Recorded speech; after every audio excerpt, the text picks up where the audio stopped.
building. The biggest problem America faces today is not the debt. It's not high gas prices or sequester. It is something far bigger than that.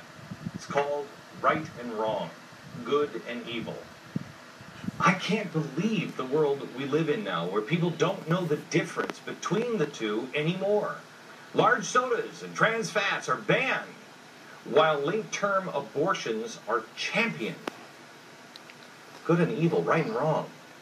Capitalism, something that has pulled more people out of poverty, characterized now as evil and heartless.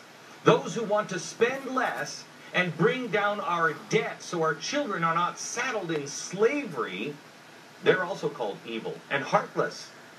Yet, the big government spenders, those who want to saddle us with debt that they know we can never repay, those who designed it, people like Paul Krugman, they can actually call people like me liars when I say, you guys, we can't pay for this.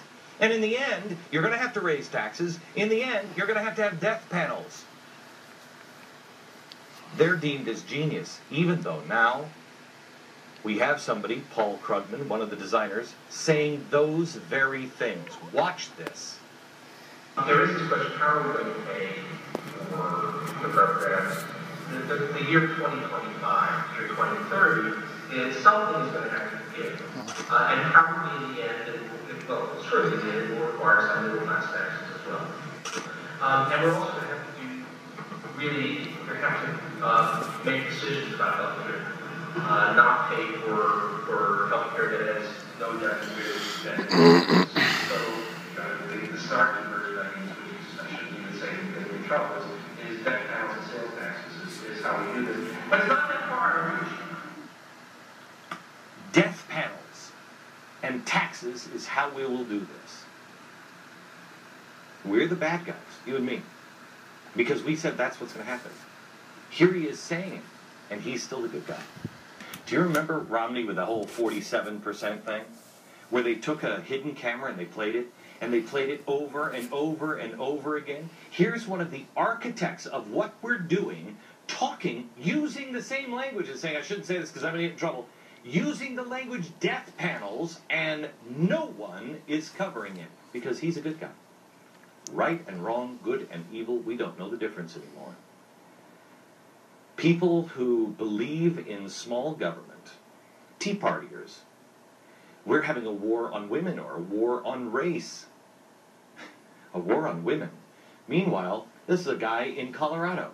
Democrats in Colorado say that guns are not the answer when you want to defend yourself, and they're telling women on college campuses to vomit, or I'm not kidding you, whistle, if you see a rapist.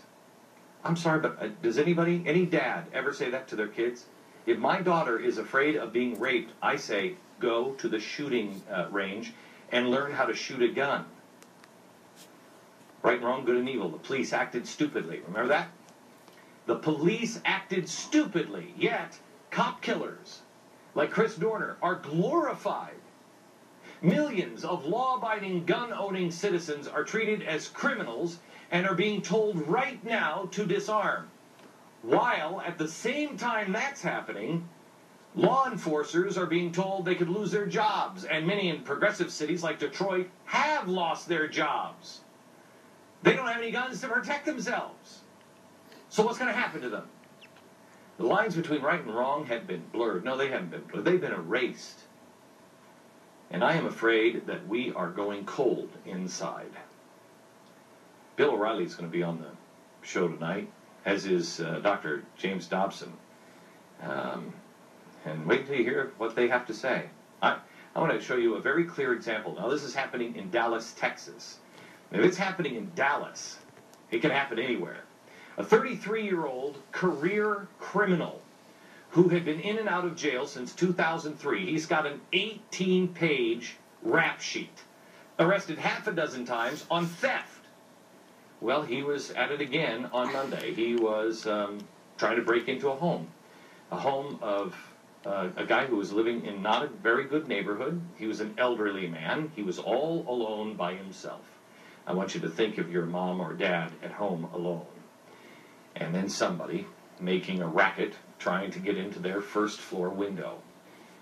And your mom or dad hears the commotion, and they grab their gun, and they go to look.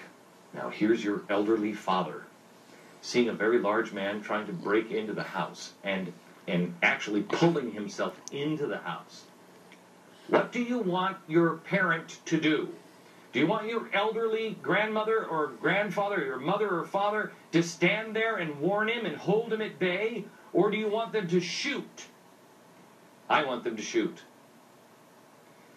The elderly man in this case here in Texas fired at him. The intruder, Deaf Fawn Pipkins, died. His body remained slumped halfway into the window, halfway out of the window, until police arrived on the scene, but all confirming the homeowner's story.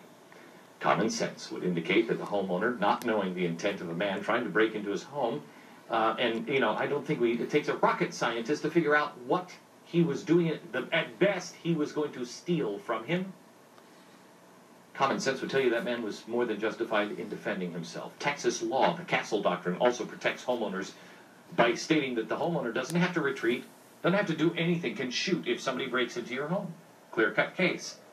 Especially in Texas, you would think. But listen to the privileged underclass now, and the poor criminal. Listen to what the family had to say when they showed up on the scene. He could have gave him a warning, that he could have let him know that he did have a gun on his property and that he was willing to use it in self-defense. The man that did this, may God bless his soul, may he be okay with this in his mind for killing a person, taking a human being's life, because everybody deserves a chance. Okay, that was the sister-in-law and the ex-girlfriend. Everybody deserves a second chance. Well, that is true, especially in America. Everybody should have a second chance. But may I remind you of the 18 pages of rap sheet. He failed to give the intruder a proper warning before he shot. Well, how insensitive of him, especially since the intruder stood out on the man's lawn and yelled out, "Hey, I'm going to be breaking in your window in a few minutes. I won't hurt you. I'm just going to steal your stuff." He didn't do that. He does not deserve a second chance after second chance after second chance. You don't deserve a second chance if you break into my house. Judging by his rap sheet, he's had plenty of chances, and while it's tragic, this man's death is the fault of one person and one person alone, him. He chose to tempt fate one too many times. That's what happens when you break into people's houses. Despite knowing his history, the immediate reaction was to blame the homeowner. Let me ask you what would have happened to the old guy had he not had a gun. This is in Texas, by the way. What is it like in your state? This is what happens when there is no right and wrong based on solid foundations. When there's no foundation of stone, the structure crumbles. And we are being pitted against each other. In fact, they're driving a wedge between us. And the gap is only going to get wider unless we find things that we have in common. Sense used to be that. Principles and values and decency used to be that. Hard work used to be that. Since New York State enacted even stricter gun laws in January, several